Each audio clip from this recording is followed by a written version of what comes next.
Let me show you how to build your metabolism so you can smash a ton of food and stay lean. All right guys, a question I get a ton when I post either a client's diet or I show you what I'm eating is, man, how do you eat that much food? Or how do your clients eat that much food and you can see their abs and their muscles are separated and they're still training hard?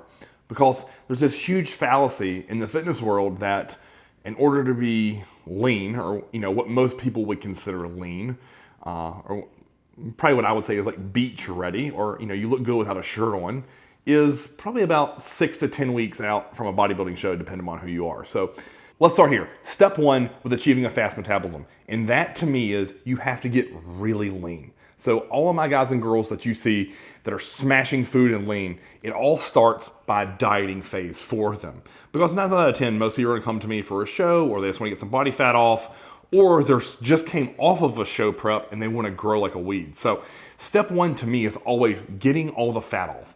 Once we do that, your body is sensitized to carbohydrates. Your body is like a sponge ready to soak up nutrients. Typically, you've come off of a phase where you're doing higher levels of cardio, your food is way in a deficit, and what we want to do is slowly reverse you out of it. So in my mind, that's what I'm best at as a coach. So I get someone very, very lean, show ready, they do well or they don't, and then we begin to reverse out of that deficit.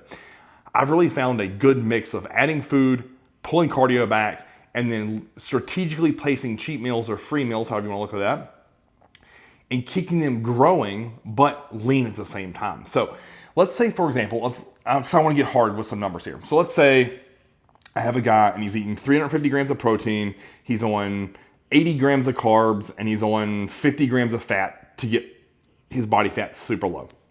And then he's doing 6 days of cardio at 45 minutes a clip. So, and that's low intensity cardio on, say, a treadmill or a Stairmaster.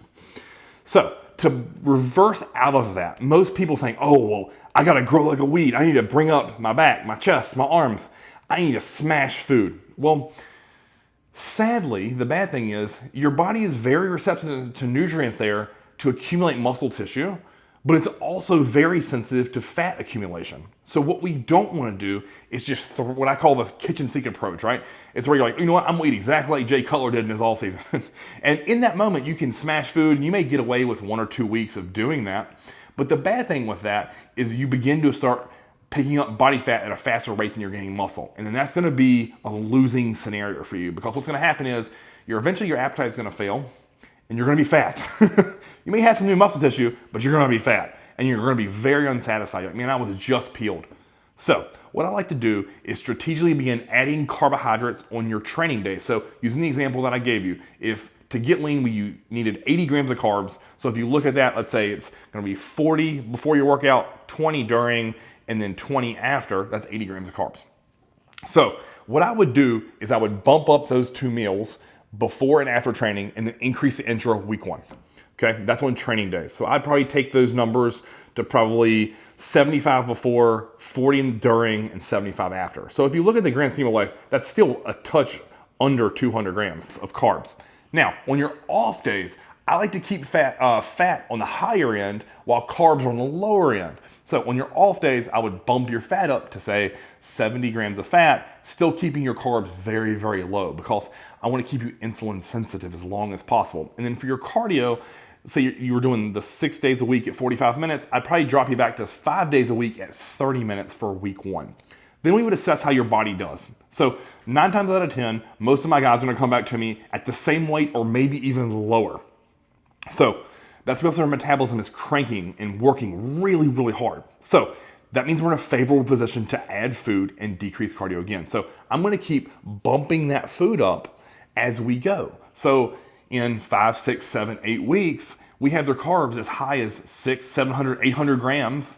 And on their off days of training, their fat is like almost 200 grams of fat. So if you look at that, they're still gonna be lean. They're still gonna have abs. They're still gonna have full body separation of muscle tissue, but they're gonna be hammering food. Their workout performance is gonna be through the friggin' roof, and they're gonna be loving me because they're still hungry. They're eating tons of clean food. They're having 1 to 2 free meals a week, and they feel great, right? Joints don't hurt anymore, training's going well, they're getting stronger, they're full, they're round, and they're like, man, I wanna maintain this year round. But sadly for them, that's when we have to kind of go to a off phase before we come back to hammering food. So that is how I like to reverse out of it. Now, let's speak about this as the long-term client, right? Because that's a one-off show season to rebound, right? What you'll find is if you take any of my guys who have been with me for 4, 5, 6 years at this point, and you look at where they started their off seasons with me, and then where their off seasons are now, their food is continually climbing, right? So it's not always going to be a linear shot up, meaning more protein, more carbs, more fat, but if you look at it in the macro version of it, meaning large, not macronutrients, look in the zoomed out version of it, they're gonna be started here and now they're here. Now, part of that's because they have more muscle tissue. They've gained muscle so their body can eat and use more food. But on the flip side of that, I'm being progressive with their meal plan. So let's say, for example, all season 1, all of their rice portions were 225 grams, which is roughly 56 grams of carbs. Year 2, they're at 250. Year 3, they're at 300. Now, fast forward to 6 years, they're at 400 or 450 grams of rice per meal. So we're slowly building that. Same thing with potatoes. If they're normally at 8 ounces of potatoes, now we're at 12, 13, 14, 15 ounces of potatoes. Or cream of rice. Let's say year 1, they're at 70 grams. Now they're 135 grams. So it's all about progression, guys. As you grow, the protein goes up. As you grow, the carbohydrate needs go up. As you grow, the fat needs go up. So as long as you maintain what I would view as an acceptable body fat composition, for guys, that's going to be under, I like to keep them under 12%. For women, under 20. And then we just slowly grow and add food week to week to week. What we don't want to do is drastic jumps and try to make drastic changes, because that typically leads to failure really quick, right? So with building your metabolism, you have to take the zoomed out long-term approach, right? Like, you can't just wake up one day and say, you know what, I'm going to eat 10 ounces of meat with every meal. I'm going to eat 400 grams of rice with every meal. I'm going to have a tablespoon of oil with every meal. You may be able to get it down, but your performance is going to suffer because you're always full, bloated, and feel disgusting. Your body fat's going to be through the roof, and you aren't progressing muscularly because your insulin sensitivity sucks. So what you have to think about is, a lot of times it just takes patience. Because I get guys that come to me and they're super eager to grow. They're like, man, I'll do anything.